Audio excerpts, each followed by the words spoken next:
Guys, welcome back to Selvi cooking channel. இன்னைக்கு நம்ம சேனலில் சேமியா கிச்சடி தான் செய்ய போகிறோம். வாங்க இது எப்படி செய்யுதுன்னு பார்க்கலாம். ஃபஸ்ட்டு கடாயில் 3 டேபிள் ஸ்பூன் கடலை எண்ணெய், 1 டேபிள் ஸ்பூன் நெய் ஊற்றிக்கிறேன். சூடானதுக்கப்புறம் கடுகு போட்டு தாளிச்சிக்கிறேன். அதுக்கப்புறம் 1.5 டேபிள் ஸ்பூன் கடலைப்பருப்பு சேர்த்துக்கிறேன். இது வறுபடட்டும். கடலைப்பருப்பு நல்லா வறுபட்டதும் அதில் இஞ்சி சேர்த்துக்கிறேன். இஞ்சி பேஸ்ட்டு கூட சேர்த்துக்கலாம். இப்போ 3 பச்சை மிளகா சேர்த்துக்கிறேன்.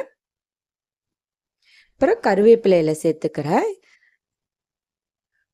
இது நல்லா வதங்கினதுக்கப்புறம் வெங்காயம் சேர்த்துக்கிறேன். 2 வெங்காயம் சேர்த்துருக்கேன். முந்திரி பருப்பு சேர்த்துக்கிறேன். பட்டை கிராம்பு எதுவுமே போட்டு தாளிக்காமல் இந்த மாதிரி சிம்பிளாக செஞ்சு பாருங்கள், நல்லாயிருக்கும். இப்போ வெங்காயம் நல்லா வதங்கட்டும்.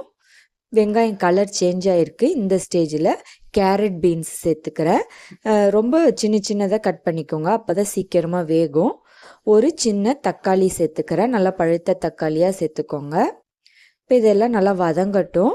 இதுக்கு தேவையான அளவு உப்பு சேர்த்துக்கிறேன். அதுக்கப்புறம் 1/2 டேபிள் ஸ்பூன் மஞ்சள்தூள் சேர்த்துக்கிறேன். நல்லா வதக்கிக்கலாம். தக்காளி சின்னதாக போட்டுக்கோங்க, புளிப்பாயிட்டால் நல்லா இருக்காது. அதேமாரி பட்டாணி இருந்தால் பட்டாணியும் இதில் சேர்த்துக்கோங்க. இப்போ காய் நல்லா வெந்துருச்சு. இந்த ஸ்டேஜில் 500 ml தண்ணி ஊற்றிக்கிறேன். ஒரு பேக்கெட் சேமியாவுக்கு 500 ml தண்ணி ஊற்றிருக்கேன்.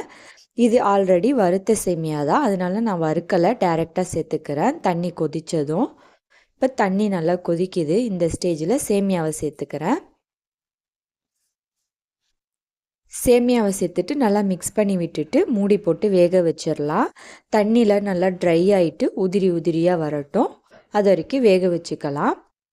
இந்த கிச்சடிக்கு தேங்காய் சட்னி, சாம்பார் இல்லை சர்க்கரை, சிம்பிளாக சர்க்கரை கூட வச்சு சாப்பிட்லாம்.